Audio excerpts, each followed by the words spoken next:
श्रीगणेशाय नमः। अस्य श्रीरुद्रस्य प्रश्नस्य अनुष्टुप्छन्दस्य अघोरऋषिः सङ्कर्षणमूर्तिस्वरूपो योऽसावादित्यः परमपुरुषः स एष रुद्रो देवता। अग्निक्रतुचरमायामिष्टिकायागशतरुद्रियजपे विनियोगः सकलस्य रुद्राध्यायस्य श्रीरुद्रो देवता। एका गायत्री छन्दः तिस्रोऽनुष्टुभस्तिस्रः पङ्क्तयः सप्तानुष्टुभो द्वे जगत्यौ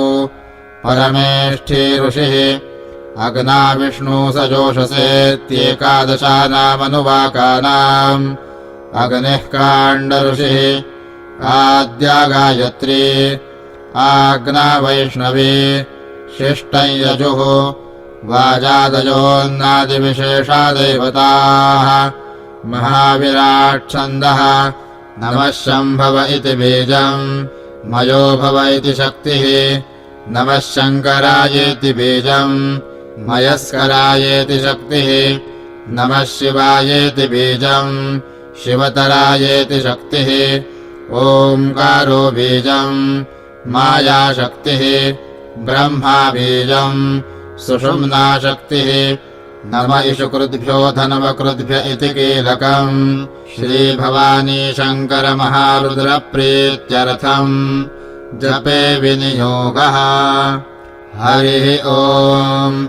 इडादेवहोर्मनुर्यज्ञनेर्बृहस्पतिरुक्था मदानि शकशदविषवे देवाः सूक्तवाचः पृथिवीमातरमामाहिगसीर्मधुमनिष्ये मधुजनिष्ये मधुवक्ष्यामि मधुवदिष्यामि मधुमतीम् देवेभ्यो वाचमुद्यासकशुश्रूषेण्याम् मनुष्येभ्यस्तम् मा देवा अवन्तु शोभायै पितरो नुमदन्तु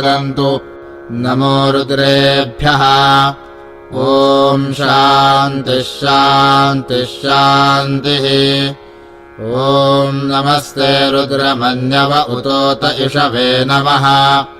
नमस्ते अस्तु धनवने बाहुभ्यामुत ते नमः। यात इषुः शिवतमा शिवम् बभूवते धनुः शिवा शरव्या यातवतयानो रुद्रमृडया याते रुद्रशिवा तनूरघोरा पापकाशिनी तया नस्तनुवाशन्तमया गिरिशन्ताभिचाकशीः यामिषुङ्गिरिशन्तहस्ते बिभर्ष्यस्तवे शिवाङ्गिरित्रताम् कुरु माहि गोसीः पुरुषम् जगत् शिवेन वचसा त्वा गिरिशाच्छावदामसि यथा नः सर्वमिज्जगदयक्ष्मकसुमना असत् अध्यवोचदधिवक्ता प्रथमो दैव्योऽभिषक अहीगश्च सर्वान् जम्भयन् सर्वाश्च यातु धान्यः असौ यस्ताम्रो अरुण उत बभ्रुः सुमङ्गलः ये चेमागरुद्रा अभितो दिक्षु श्रिताः सहस्रशो वैशाखहेडयीमहे असौ यो वसरपतिनीलग्रीवो विलोहितः उतैनम् गोपा अदृशन्नदृशन्नुदहार्यः उतैनम् विश्वा भूतानि सदृष्टो मृडयातिनः नमो अस्तु नीलग्रीवाय सहस्राक्षाय मीढुषे अथो ये अस्य सतवानो हन्तेभ्यो करन्नमः प्रमुञ्च धन्वनस्त्वमुभयोरार्त्नियोर्ज्याम् याश्च ते हस्त इषवः पराता भगवो वप अवदत्यधनुस्त्वगसहस्राक्षशते शुधे निशीर्य शल्यानाम् मुखा शिवो नः सुमना भव विज्यन्धनुः कपर्दिनो विशल्यो बाणवाग उत अनेशन्नस्येष व आभुरस्य निषङ्गतिः याते हेतिरमेढुष्टमहस्ते बभूवते धनुः तयास्माद्विश्वतस्त्वमयक्ष्मया परिभुजा नमस्ते अस्त्वायुधायानातताय धृष्णवे उभाभ्यामुत ते नमो बाहुभ्यान्तवधन्वने परिते धनवनो हेतिरस्मान् वृणक्तु विश्वतः अथो य इषुधिस्तवारे अस्मन्निधे हितम्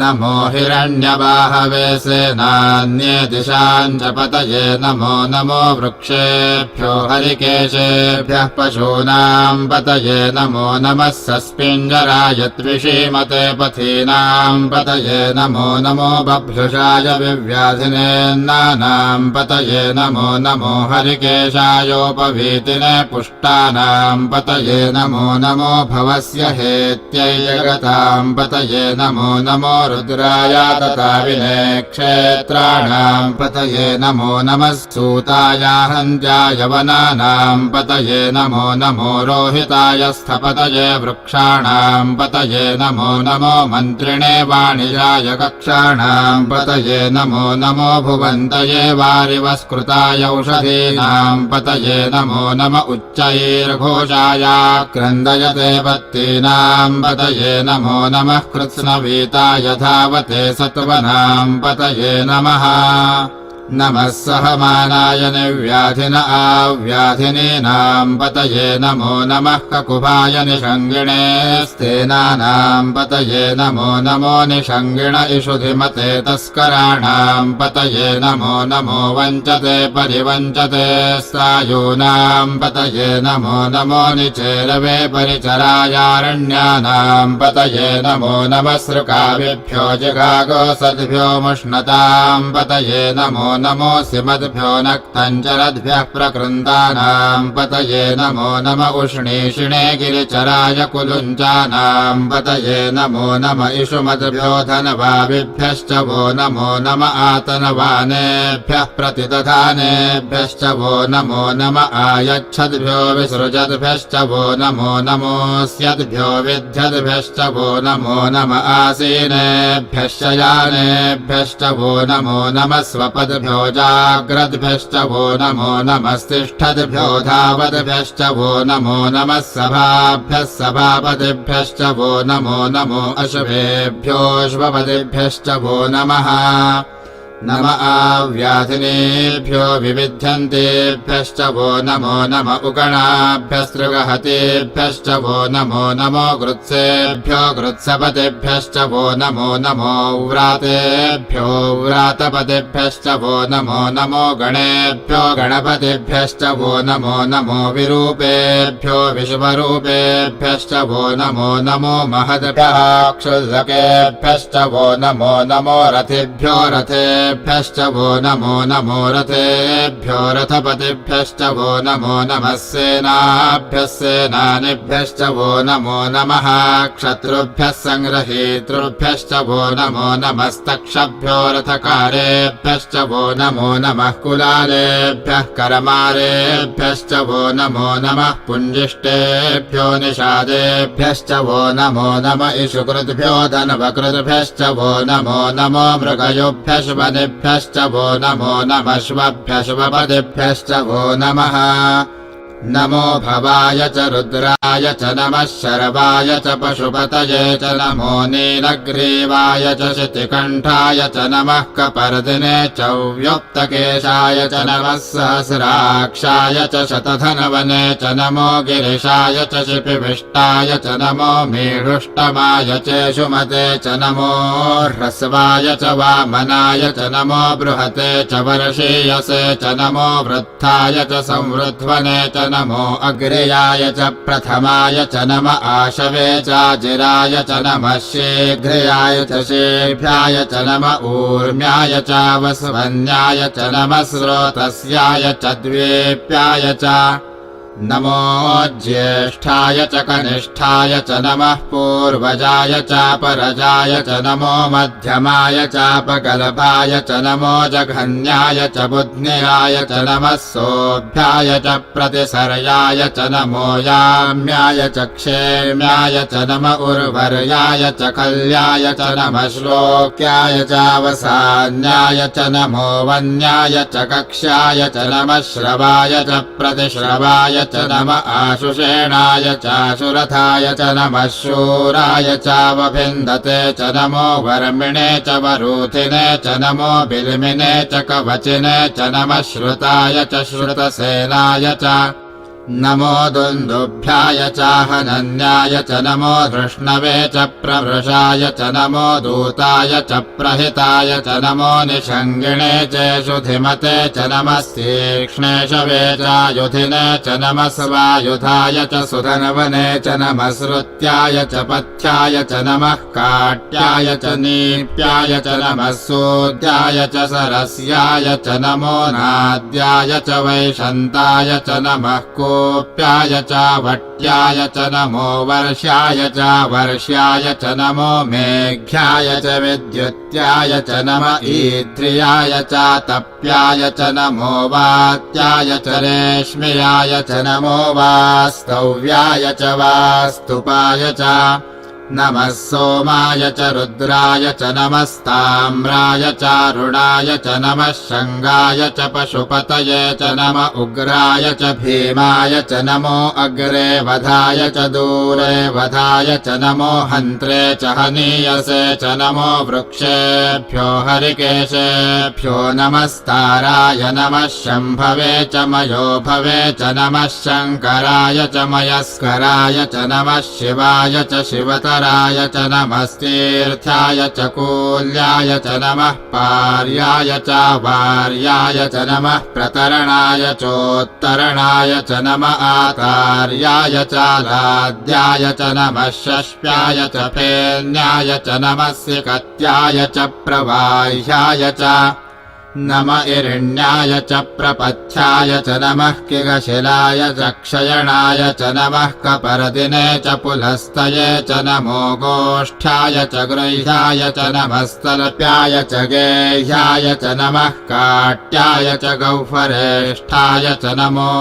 हृदयाय च निवेश्याय च नमः पागसव्याय च रजस्याय च नमः शुष्क्याय च हरित्याय च नमो लोप्याय च लप्याय च नम ऊर्व्याय च सूर्म्याय च नमः पर्ण्याय च पर्णशद्याय च नमोपगुरमाणाय चाभिघ्नते च नम आख्यदते च प्रख्यदते च नमो वाक्किरिकेभ्यो देवानागहृदयेभ्यो नमो विक्षीणकेभ्यो नमो विचिन्वत्केभ्यो नम आनिर्हतेभ्यो नम आमीवत्केभ्यः द्रापे अन्धसस्पते दरिद्रन्नीललोहिता येषाम् पुरुषाणामेषाम् पशूनाम् माभेर्मारोमो येषाम् किञ्चनाममत या ते रुद्रशिवा तनोः शिवा विश्वाह भेषजी शिवा रुद्रस्य भेषजी तया नो मृडजीवसे इमाकरुद्राय तवसे कपर्दिने क्षयद्वीराय प्रभरामहे मतिम् यथा नश्यमसद्विपदे चतुष्पदे विश्वम् पुष्टम् ग्रामे अस्मिन्ननातुरम् मृडानो रुद्रोतनो मयस्कृधि क्षयद्वीराय नमसा विधेमते यच्छञ्चयोश्च मनुरायजे पिता तदश्याम तव रुद्रप्रणीतौ मानो महान्तमुतमानो अर्भकम् मान उक्षन्तमुतमान उक्षितम् मानो वधेः पितरम् मोतमातरम् प्रियामानस्तनुवो रुद्ररीरिषः मानस्तोकेतनये मान आयुषि मानो गोषु मानो अश्वेषुरीरिषः वीरान्मानो रुद्रभामितो वधीर्हविष्मन्तो नमसा विधेमते आरात्ते गोघ्न उत पूरुषघ्ने क्षयद्वीराय सुमनमस्मेते अस्तु रक्षा च नो अधि च देव ब्रूषधा च नः शर्म यच्छद्विबर्हाः सुहि श्रुतङ्गरतसदयुवानम् मृगन्न भीममुपहत्नुमुग्रम् मृडाजरिद्रे रुद्रस्तवानो अन्यन्ते अस्मन्निवपन्तु सेनाः परिणो रुद्रस्य हेतिरवृणक्तु परित्वेषस्य दुर्मतिरघायोः अवस्थिरामगवद्भ्यस्तनुष्वमेढ्वस्तोकायतनयाय मृडय मीढुष्टमशिवतमशिवो नः सुमना भव परमे वृक्ष आयुधम् निधाय कृत्युम् वसान आचर पिनाकम् बिभ्रदागहि विकिरितविलोहित नमस्ते अस्तु भगवः यास्ते सहस्रगो हेतयोऽन्यमस्मन्निवपन्तु ताः सहस्राणि सहस्रधा बाहुवोऽस्तव हेतयः तासामीशानो भगवः पराचीनामुखाकृति सहस्राणि सहस्रशो ये रुद्राधिभूम्याम् तेषागो सहस्रयोजने वधनवानि तनमसि अस्मिन् महत्यर्णवेऽन्तरिक्षे भवा अधि नीलग्रीवाः शितिकण्ठाः शरवा अधः क्षमाचराः नीलग्रीवाः शितिकण्ठादिवगा रुद्रा उपश्रिताः ये वृक्षेषु सस्पिञ्जरा नीलग्रीवा विलोहिताः ये भूतानामधिपतयो विशिखासः कपर्दिनः ये अन्येषु विविध्यन्ति पात्रेषु पिबतो जनान् ये पथाम् पथि रक्षय ऐलभृदायव्युधः ये तीर्थानि प्रचरन्ति सृगावन्तो निषङ्गिणः य एतावन्तश्च भूयागसश्च दिशो रुद्रावितस्थिरे तेषागो सहस्रयोजने वधनवानि तन्मसि नमो रुद्रेभ्यो ये पृथिव्याम् येऽन्तरिक्षे ये दिवि येषामन्नम् वातो वर्षमिषवस्तेभ्यो दश प्राचीर्दश दक्षिणा दश प्रतीचीर्दशोदीचीर्दशोर्ध्वास्तेभ्यो नमस्ते नो मृडयन्तु ते यन्द्विष्मो यश्च नो द्वेष्टितम् वोजम्भे दधामि ॐ अग्ना विष्णु सजोषसे मावर्धन्तु वाङ्गिरः द्युम्नैर्वाजेभिरागतम् वाजश्च मे प्रसवश्च मे प्रयतिश्च मे प्रसिद्धिश्च मे धीतिश्च मे क्रतुश्च मे स्वरश्च मे श्लोकश्च मे श्रावश्च मे श्रुतिश्च मे ज्योतिश्च मे सुवश्च मे प्राणश्च मे पानश्च मे व्यानश्च मे सुश्च मे चित्तम् च म आधीतम् च मे वाक् च मे मनश्च मे चक्षुश्च मे श्रोत्रम् च मे दक्षश्च मे बलम् च म ओजश्च मे सहश्च म आयुश्च मे जरा च म आत्मा च मे तनूश्च मे शर्म च मे वर्म च मेऽङ्गानि च मे स्थानि च मे परूगाशि च मे शरीराणि च मे ज्येष्ठम् च म आधिपत्यम् च मे मन्युश्च मे भामश्च मे मश्च मेऽम्भश्च मे जेमा च मे महिमा च मे वरिमा च मे प्रतिमा च मे वर्ष्मा च मे द्रागुया च मे वृद्धम् च मे वृद्धिश्च मे सत्यम् च मे श्रद्धा च मे जगच्च मे धनम् च मे वशश्च मे त्विषिश्च मे क्रीडा च मे मोदश्च मे जातम् च मे जनिष्यमाणम् च मे सूक्तम् च मे सुकृतम् च मे वित्तम् च मे वेद्यम् च मे भूतम् च मे भविष्यच्च मे सुगम् च मे सुपथम् च मरुद्धम् च मरुद्धिश्च मे क्लुप्तम् च मे क्लुप्तिश्च मे मतिश्च मे सुमतिश्च मे शम् च मे मयश्च मे प्रियम् च मे नुकामश्च मे कामश्च मे सौमनसश्च मे भद्रम् च मे श्रेयश्च मे वस्यश्च मे यशश्च मे भगश्च मे द्रविणम् च मे यन्ता च मे धरता च मे क्षेमश्च मे धृतिश्च मे विश्वम् च मे महश्च मे संविच्च मे ज्ञात्रम् च मे सूश्च मे प्रसूश्च मे सीरम् च मे लयश्च मरुतम् च मे मृतम् च मे यक्ष्मम् च मे नाम यच्च मे जीवातुश्च मे दीर्घायुत्वम् च मे नमित्रम् च मे भयम् च मे सुगम् च मे शयनम् च मे सूषा च मे सुदिनम् च मे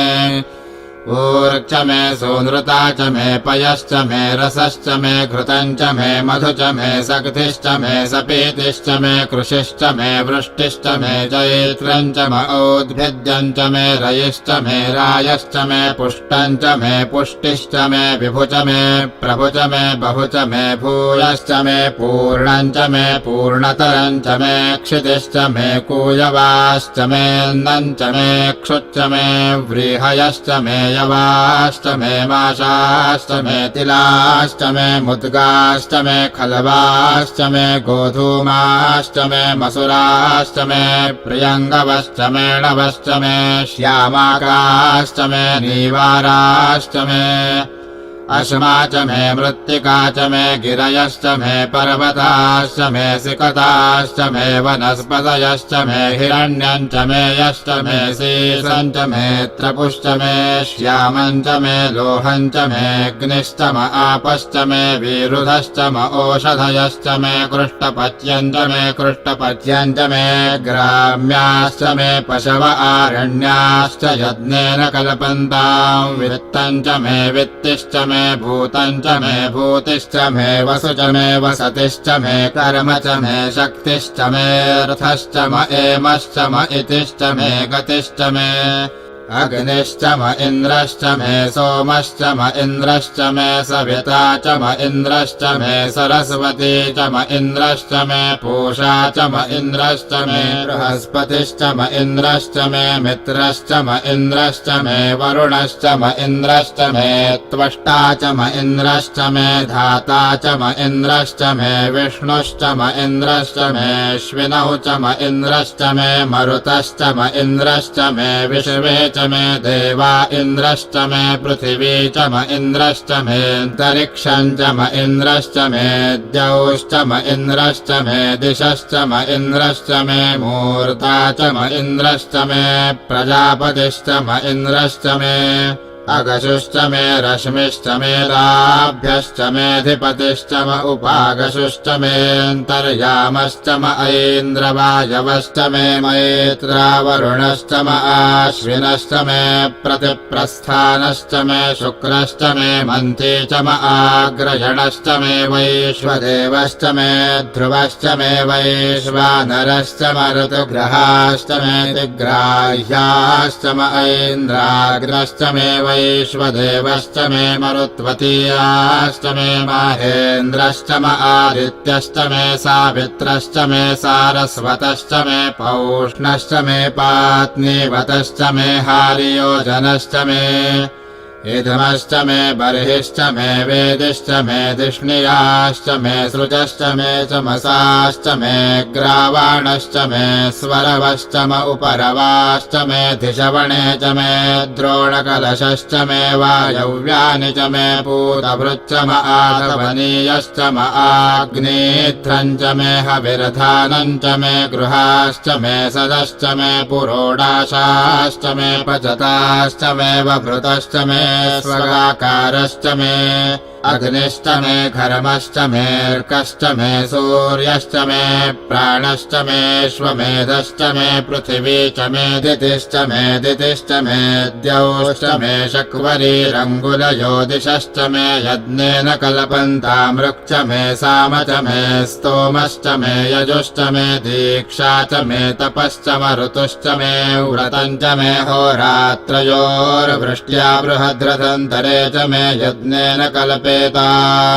गर्भाश्च मे वत्साश्च मे त्र्यविश्च मे त्र्यवी च मे दित्यवाच्च मे दित्यौही च मे पञ्चाविश्च मे पञ्चावी च मे त्रिवत्सश्च मे त्रिवत्सा च मे तुर्यवाच्च मे तुर्यौही च मे पष्ठवाच्च मे पष्ठौही च म उक्षा च मे वशा च म ऋषभश्च मे वेहच्च मे नडवाञ्च मे धेनुश्च म आयुर्यज्ञेन कल्पताम् प्राणो यज्ञेन कल्पताम् पानो यज्ञेन कल्पताम् व्यानो यज्ञेन कल्पताम् चक्षुर्यज्ञेन कल्पताग्श्रोत्रम् यज्ञेन कल्पताम् मनो यज्ञेन कल्पताम् वाग्यज्ञेन कल्पताम् आत्मा यज्ञेन कल्पताम् यज्ञो यज्ञेन कल्पताम् एका च मे तिस्रश्च मे पञ्च च मे सप्त च मे नव च म एकादश च मे त्रयोदश च मे पञ्चदश च मे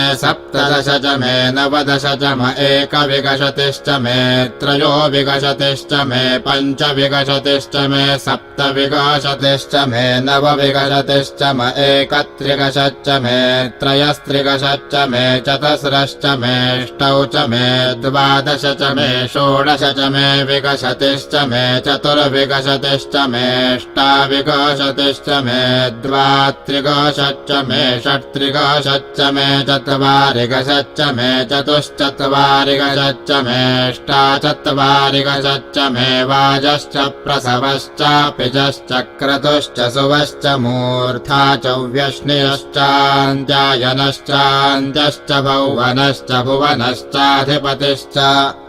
ॐ इडादेवहोर्मनुरयज्ञनेर्बृहस्पतिरुक्था मदानि शकसि शतविश्वे देवाः सूक्तवाचः पृथिवीमातरमामाहि गसेर्मधुमनिष्ये मधुजनिष्ये मधुवक्ष्यामि मधुवदिष्यामि मधुमतीन् देवेभ्यो वाचमुद्यासगशुश्रूषेण्याम् मनुष्येभ्यस्तम् मा देवा अवन्तु शोभायै पितरोऽनुमदन्तु नमो रुद्रेभ्यः ॐ शान्तिः शान्तिः शान्तिः।